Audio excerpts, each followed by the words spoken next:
What's your this I quit story? My father's story. He was a 22-year-old millwright and he had been working for the company for 4 years.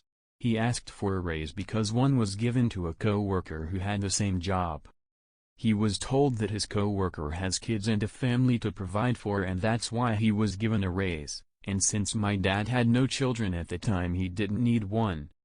My dad applied for a job that paid almost twice as much with great benefits. He gave in his notice and the manager said, "Will you stay if we give you the raise you wanted?" He declined and worked for the second company for 35 years and retired last December. I was fractured my orbital socket in an industrial accident. Another employee lost focus at the wrong time, was supposed to wait for a hand signal and didn't. We had been working over 90 days straight of 13 to 14-hour shifts and living in crappy motel a 45 minutes drive from our work site. We were supposed to be on a rotation where we didn't work more than 3 weeks at a time. It was a close call and could have been a lot worse. I'm glad I saw it coming and had time to at least try and get out of the way. I got sent away after a night in the ER while the rest of the crew continued to work. After spending 2 or 3 days at home, the boss called to say that he needed me in Alaska in 2 days and that my flight was already booked. Told him I quit right on the spot. Worked at a Spencer's Gifts for a bit during uni. I was working and saw that I was scheduled for an evening shift the day before a morning exam, so I asked the manager if I could switch. She said no, the schedule is already made up. Went back and forth trying to negotiate with her. She ended with, "You're going to have to decide what's more important, the shift, or your exam." My first job was at a fast food restaurant. I only lasted about 3 months. The manager was sleazy, the employees were straight up lazy. I had to mop up one day. There was an area in the kitchen where you kinda had to lean forward so you can slide the mop under a counter. The manager decided to come out of the office and just stand behind me and watch.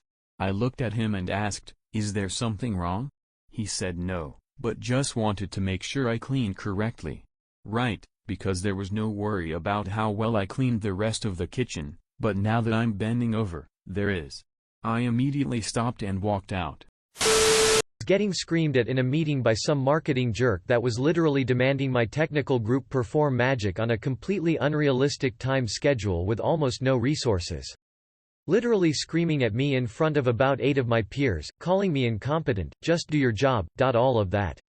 I stood up, said I refused to be talked to like that, and left the meeting. Normally if you just get up and leave these types of meetings, you're fired. Boss scheduled a meeting with me later in the afternoon after hearing about it. Figured I'd be walked out. Was told they fired the marketing guy. That was my "F it, I quit" moment. But the company kept me on and fired the other guy. Pretty happy, it's been a solid place to work ever since.